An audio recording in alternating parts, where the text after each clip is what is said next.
और सूत जी महाराज जिस कथा को सुना रहे हैं वही कथा जो महर्षि वेदव्यास जी ने पुराण लिखा है उसी को सुना रहे हैं।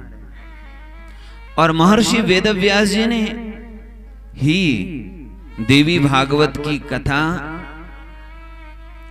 महाराज परीक्षित के पुत्र जन्मेजय जी को सुनाई।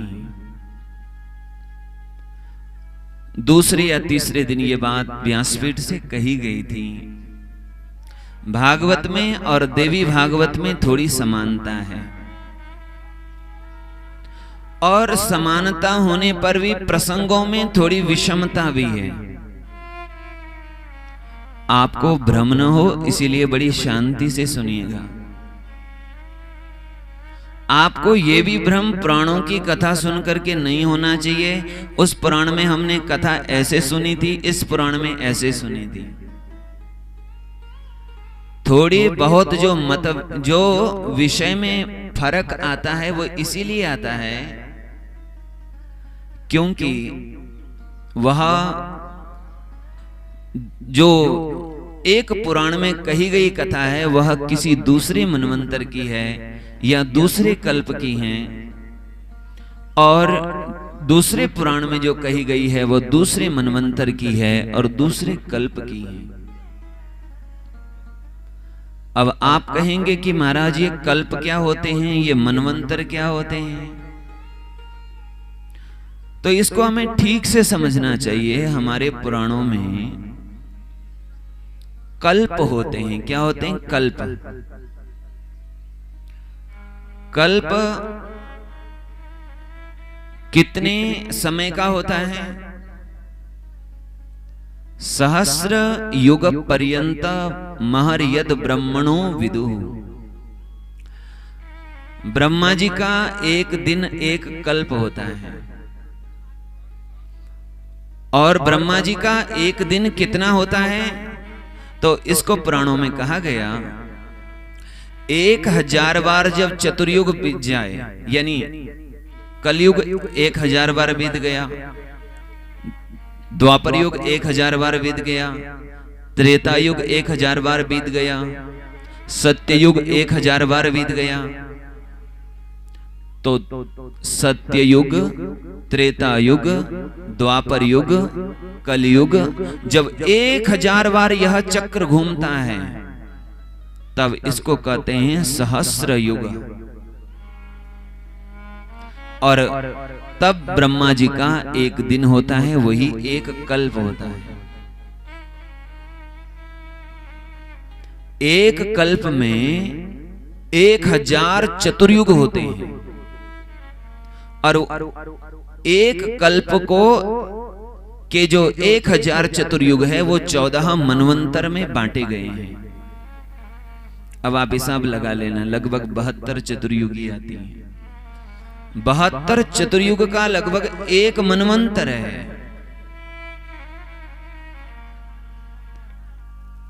पहला मनवंतर है स्वयंभुव मनवंतर। ये जो कल्प चल रहा है इसे कहते हैं श्वेत वाराह कल्प। और इस श्वेत वाराह कल्प के जो 14 मनवंतर हैं उनकी बात शास्त्रों में आई है। इस कल्प का नाम श्वेत वाराह क्यों पड़ा? क्योंकि इस कल्प के आदि समय में भगवान ने श्वेत वराह रूप में अवतार लिया, इसलिए इस कल्प का नाम पड़ा श्वेत वराह कल्प। हमारे आचार्यगण जो सुबह संकल्प करते हैं, संध्या वंदन करते समय, तो वहां करते हैं श्वेत वाराह कल्पे वैवस्वत मनवंतरे अष्टाविंशति तमे।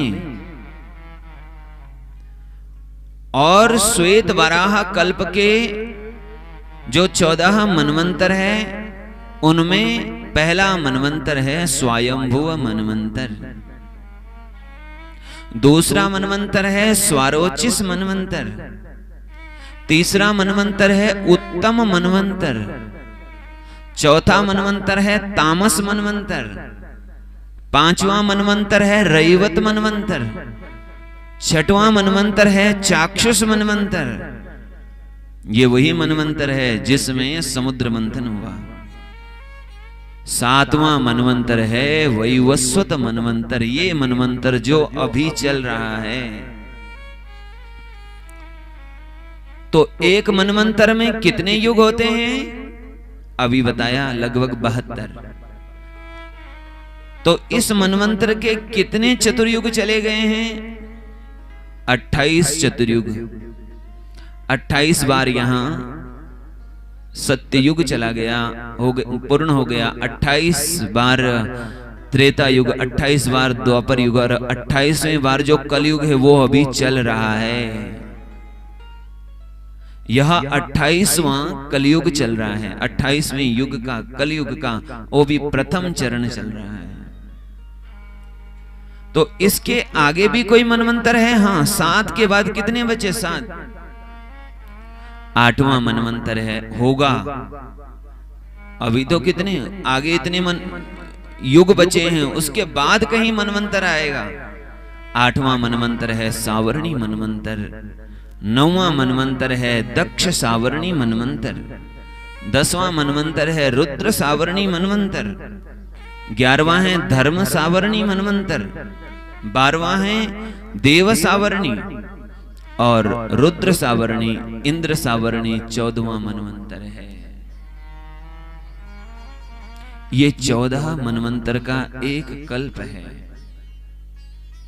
एक कल्प जब बीतता है तब दूसरा कल्प आएगा।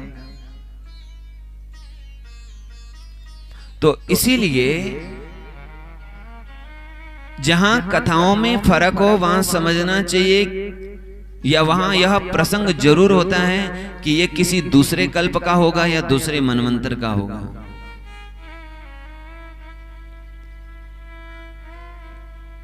महर्षि वेद व्यास जी जन्मेजय जी को देवी भागवत की कथा सुना रहे हैं।